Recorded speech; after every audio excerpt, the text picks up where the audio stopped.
This project is about finding ways of supporting staff wellbeing for staff working in the 3 large mental health trusts in Kent, Surrey and Sussex, and also mental health staff working in Sussex Community Trust. Clinicians and non-clinicians, so workforce, are able to self-register on 2 different types of courses. The first of these is the mindfulness-based cognitive therapy course, which is an 8-week course, and it involves quite a bit of commitment, but people get a huge amount out of it. The second course is a briefer course based on the principles of cognitive behavioural therapy. This is a much briefer course, so it just lasts for 1 day. We've chosen those because after kind of a really careful examination of the research that's already been done on courses in workplace settings, that those are the 2 courses that have got by far the best evidence for actually being helpful for staff, both to improve their well-being and to reduce their levels of stress. Working in mental health is an enormous privilege and can bring great satisfaction, but it can also be stressful at times.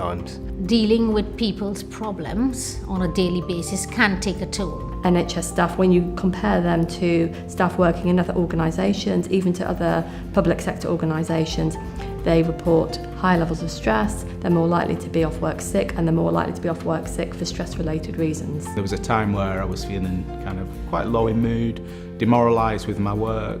I'd gone to my GP, signed myself off work for a week, and it was that point I thought, well, I needed to change something. We know that both of these courses can have an impact on mental well-being, on ability to cope with difficult situations. The CBT course is looking more at coping strategies for stress. Some of the techniques that we do talk about help us to kind of manage some of that stress in our day-to-day life. What I often say to people is if the main thing you take away from this group is that you've just thought more about your life and what you'd like to be different, or you've just learnt to tune in a bit more to those kinds of cycles of unhelpful thinking and unhelpful behaviour, then that's massive, because that starts you on that journey to feeling more able to cope with what is being thrown at us in the NHS and in life in general. The mindfulness-based course, it's more about reflecting on maybe our thought processes and how we're reacting to our thoughts and how we're reacting to our emotions, and then how we can practice the mindfulness techniques to help with those things. After the groups, they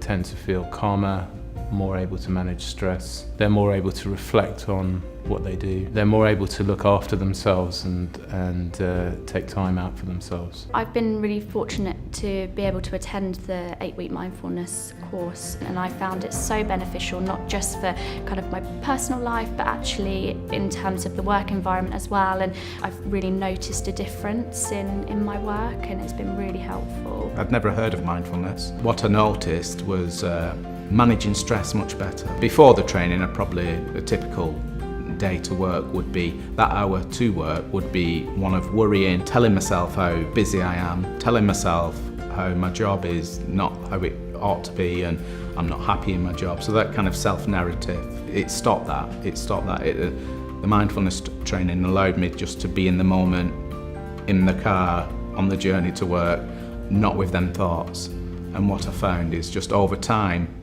you're noticing that it's them thoughts that are impacting on your energy levels and your sense of well-being. It's not just while you're doing the course this makes a difference. For many people, they talk about it having life-changing qualities actually that go on for some time afterwards. It kind of revolutionised the way I saw things and the way I was doing things, and you're able to give more because of that. All of those kind of outcomes are good for staff, but they're also good for services. You know, if you've got staff who are less stressed, who are more resilient, who are more able to manage challenges and challenging clients and colleagues and so on, then you'll have a better service.